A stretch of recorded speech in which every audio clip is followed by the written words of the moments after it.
जय जगन्नाथ बंधुगण। आजिकल दुनिया विषय में कौन कहबी आपण माने तो ज्ञानी गुणी लोक समस्ते जानिथिबे।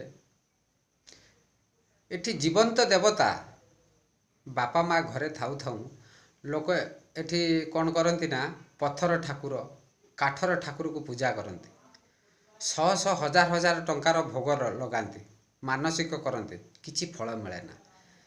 सेमाने चिंता करबा दरकार जो बापा माँ आमको जीवदान करिसेंती, जो बापा माँ आमको दुनिया को आनिछंती, जो बापा माँ आमको दिग्दर्शन देइछंती, जो बापा माँ आमको गोटे नुआ दुनिया देखाइछंती, तांकर जदि आमे पूजा पाठ करती, तांकर जदि आमे सेवा करती, सेही होची सबुठारु श्रेष्ठ सेवा।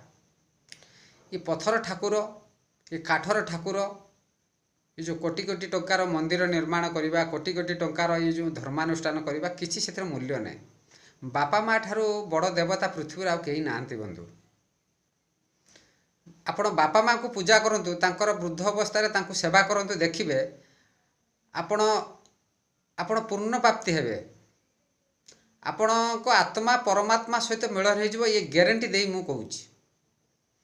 बापा मांकर जो माने सेवा करंती वृद्ध अवस्था बापा माँ मानकर जो माने तांकर सेवा शुश्रूषा करती, सेही पिला माने ही सेही लोक माने ही परमात्मा सहित मिलन होबार संभावना बहुत यथेष्ट थाए।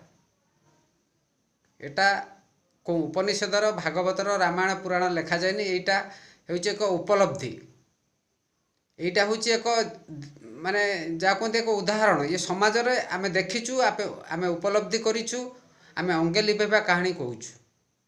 पिता माता ठारू पृथ्वीर बड़ देवता केही नाहांती। आपण तांकरी सेवा करंतु, कौनसी मंदिर जीवा दरकार नहीं, कौनसी धर्मानुष्ठान, कौनसी प्रवचन अनुष्ठान, कौनसी जगह को जीवा दरकार नहीं। आपण खाली बापा माँ का सेवा करंतु ना, देखिबे आत्मा परमात्मा सहित मिलन होई जिवो। ये जो जीव, ये जो दुर्लभ मनुष्य जीवन परमात्मा सहित मिलन होई जिवो। शेष एतिकी कहबी, पिता स्वर्ग पिता धर्म पिता ही परम तप, पितरी पितर्मा पन्ने प्रियंती सर्वदेवता। जय जगन्नाथ।